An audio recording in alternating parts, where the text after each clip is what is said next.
de septembre va apporter plusieurs événements qui pourraient secouer les marchés. Donc, jetons-y un coup d'œil avec le calendrier économique. Je m'appelle Sinead McLaughlin. Les premières publications vont apparaître à 7h30 et c'est celle du PMI de la Suisse pour août. L'indice a glissé dans le territoire négatif en juillet, ayant passé juste un mois dans le vert.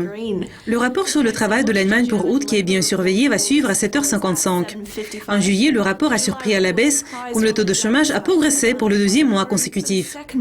Le PMI manufacturier du Royaume-Uni pour août va paraître à 8h30. L'indice a légèrement progressé en juillet, comme la croissance de la production des biens de consommation a inversé une baisse des biens durables. Les approbations de prêts hypothécaires du Royaume-Uni pour juillet sont prévues pour la même heure. Les approbations ont rebondi en juin par rapport à une baisse jusqu'à 65 000 enregistrée au cours du mois précédent. Le taux de chômage de la zone euro pour juillet, qui est d'une grande importance, va paraître à 9h.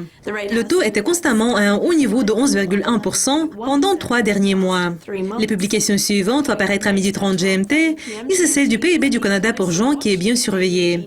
Et cette publication va inclure également les données du deuxième trimestre. L'économie canadienne recule depuis 5 mois, mais on prévoit un rebond cette fois-ci.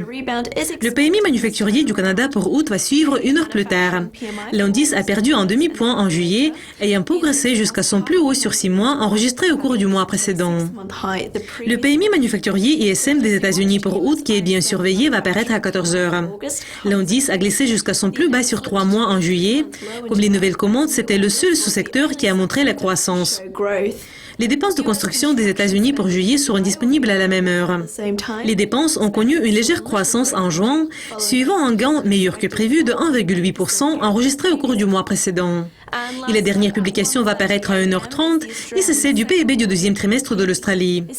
L'économie australienne a progressé plus que prévu au premier trimestre de l'année, ayant poussé le CI plus haut. Donc, c'était les publications à suivre prévues pour mardi le 1er septembre. Revenez pour voir notre prochaine révision des événements clés prévus pour mercredi. Au revoir.